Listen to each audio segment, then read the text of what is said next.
歡迎大家嚟到玩具樂園第6條嘅開箱片啊！咁咧，大家見到今日咧，我哋呢個攝影棚咧係已經擺唔落晒咁全部噶啦，已經密麻咁樣，就係全部都係 RX78，咁分別就係由1至7號機嘅都會喺晒頭噶啦。咁亦都係我玩咁多年模型，玩咗模型大概我諗5-6年左右到，咁我覺得有一個小嘅成就就係砌晒1至7號機嘅 HG 版啦，或者就1:144版啦。咁因為裏面有一隻係 EG 嚟嘅，咁我覺得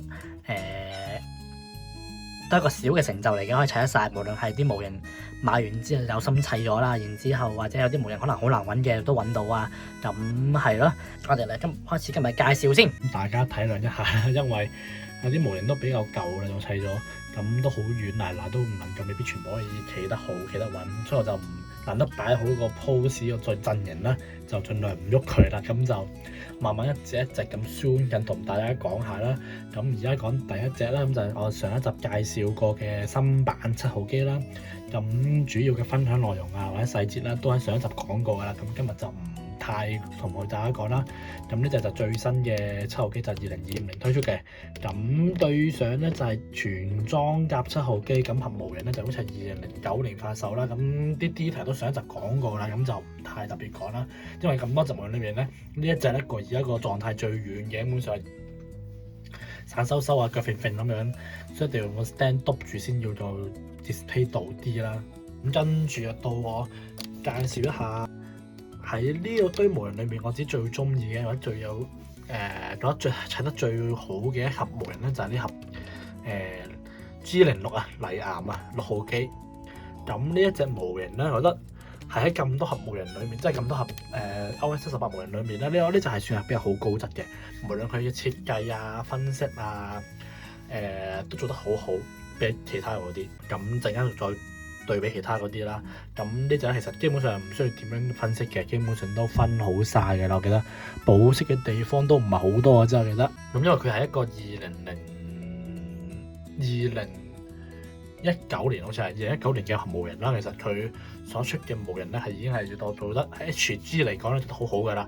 即係無論佢嘅櫃姿啊，因為佢有少少係雷射大炮咁嘅設計啦。其實佢櫃喺度射炮嗰個 pose 都好型嘅。好，我都忍唔住拎咗出嚟擺咗個櫃姿。我平時 display 咧都係 display 呢個櫃姿嘅，我覺得係做得非常之好嘅。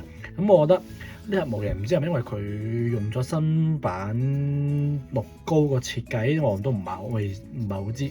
咁其實佢個櫃姿係好有revive 反映6高嗰個感覺嘅。係啊，我覺得櫃姿好自然啦，成隻模型出得好好啦。所以其實我覺得最高分係呢隻嘅。咁再講多少少背景啦。咁呢隻泥岩咧，咁就係都係好似出自《高達戰記》裡面嘅。咁佢成個設計咧係同4、5號機啦、4、5、6號機係同一個第2階段推出嘅 RX78嚟嘅。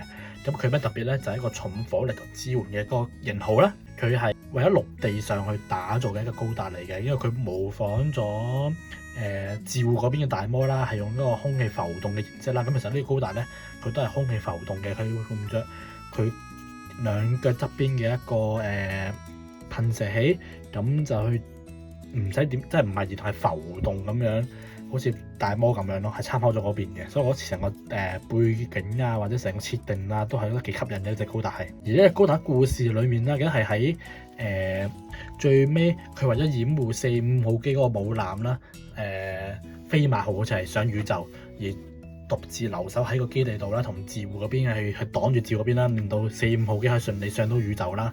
所以我覺得故事都幾得意嘅。係啦，詳細都唔係好清楚啦，咁大家可以再上網揾下了解下啦。好，跟住就輪到5號機同4號機啦。5號機、4號機呢盒模型係一直都令到好多模型愛好者好卻步嘅。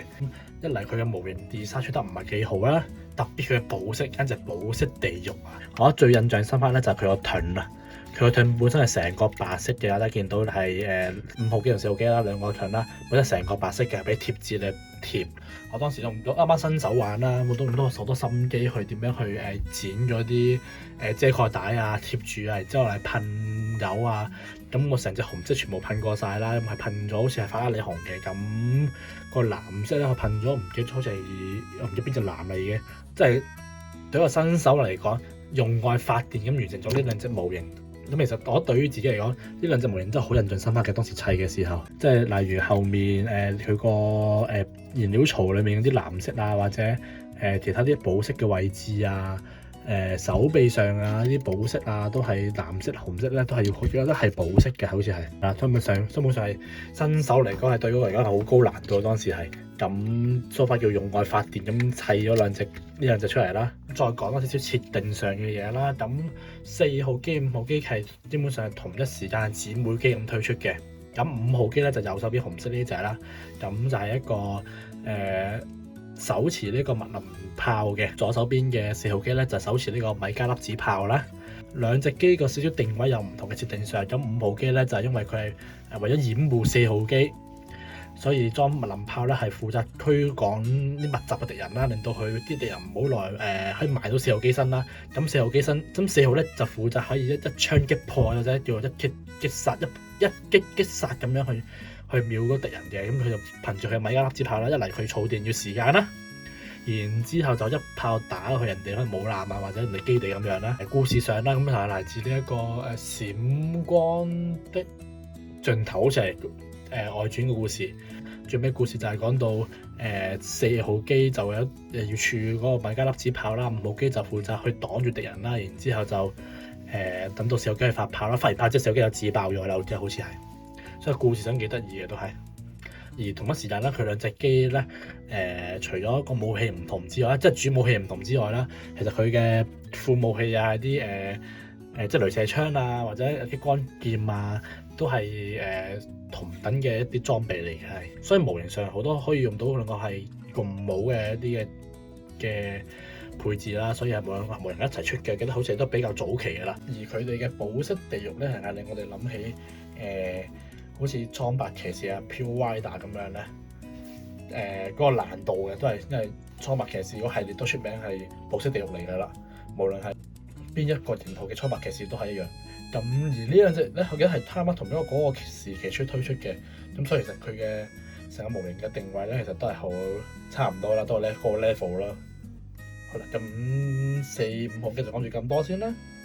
好，咁跟住就輪到講3號機啦。3號機跟林 G3，哇！呢隻模型不得了，呢隻模型應該係個設計應該係咁多隻模型裏面最舊嗰隻嚟嘅。好多人用 G3 通常會用咩咧？一係可能用RG 啦，或者可能係用 Beyond Global 嗰隻 G3 版本啦。而我揀呢隻 G3 咧，我當時砌嘅時候咧係揀咗RX78同埋大魔嗰個組合 set， 咁就係紅大魔同埋G3 嗰個 set 模型。而當中嘅呢一隻 RX78咧，就係應該係 HGUC 裏面早期嗰一隻嚟嘅，嗰個款嚟嘅。所以佢同 RY 版我係唔同嘅，呢個係再古早味啲啦。成個設計係，我當時砌嘅時候咧，佢就覺得未砌之前咧，覺得哇呢隻應該係一個超古董嘅，即係冇任何可動啊，或者冇任何好好嘅分析啦。但砌落咧又唔係喎，實砌落咧係好似又唔差嘅喎。大家冇好淨係 C 站嚟講，其實呢隻唔錯啦。咁可能因為佢嘅配色比較簡單啦，佢係用灰藍色咁樣啦，咁所以成個設計都係感覺上係冇咁膠咯。雖然係可動真係冇乜㗎啦，但係就係 C 站嚟講，其實呢隻我覺得都算型㗎啦，已經係即係佢早期模型嚟講，比例上就正常咯，我覺得。咁當然唔會夠以後面啲模型出得嗰啲咁好比例啦。好，而佢手頭上咧嘅有武器咧有激光劍啦，所以我唔見咗一把已經。咁後面仲有火箭炮啦，咁就係一啲RX78標準嘅裝備啦。咁而手頭上嗰個嗰個雷射擊咧，係冇係我用咗 EG 核模型嘅武器包裡面嘅嗰個武器啦。咁其實G3 嚟最印象深刻應該係揸雙火箭炮嘅，係啦。咁不過我就冇特別準備兩支火箭炮俾佢啦。同因為本身呢隻高達咧，佢本身都係得一個揸槍嘅手型，就冇乜特別咁樣，火箭真係冇特別準備。好啦，咁呢個就唔講咁多啦。好啦，咁就輪到呢一邊啦。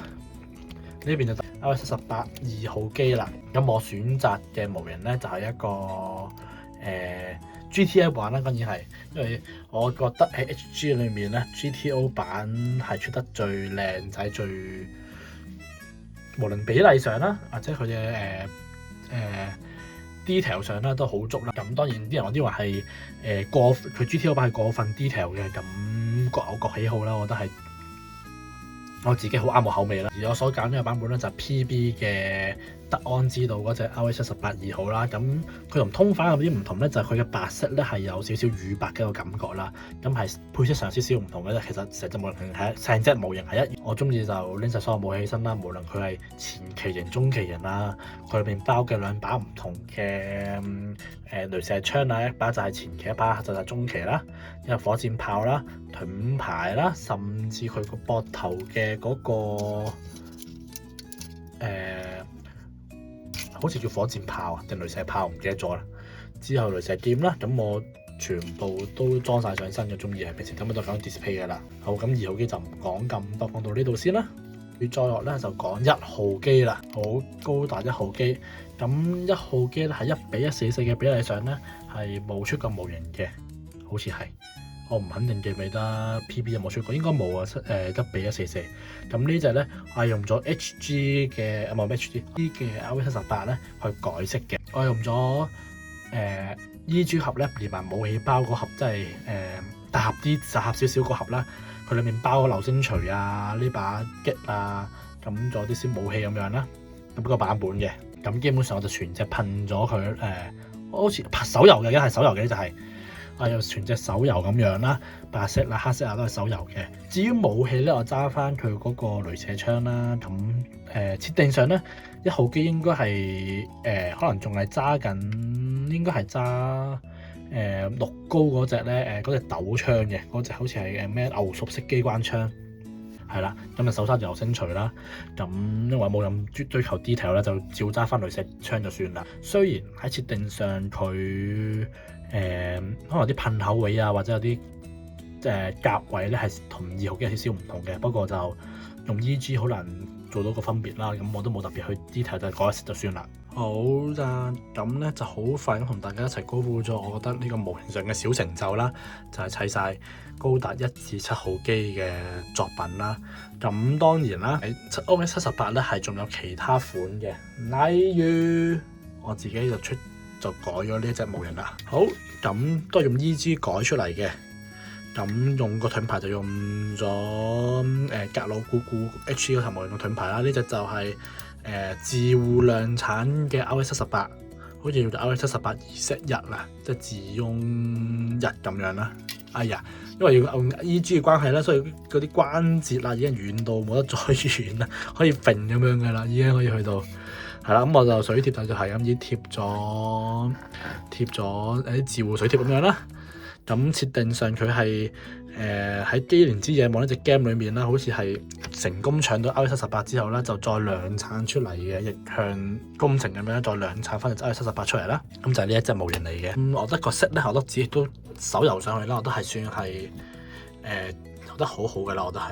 嘅綠色啦，嗰兩種唔同嘅綠色咧，我都覺得做得唔錯，我只覺得係啦。咁啱啱講到 RX-78咧，仲有其他款啦，例如紅高達啦 ，BB 咁當然唔會呢隻紅高達呢隻都已經唔係 UC 系列裏面嘅一啲嘅樣啦。咁紅高達係未有嘅，睇下會唔會假以時日啊，即係 PB 會出到紅高達啦，或者RG 會唔會有紅高達嘅一個 PB 啦 version 啦，好似 1.0 係有嘅，我等下會唔會 2.0 會出咧？咁有嘅時候再無論係7號機全裝甲出新版好啊，定係出馬莎嗰隻紅高達咧，我都會再拍片嘅。咁希望大家多多支持啦。咁分享就到呢度先啦，多謝，拜拜。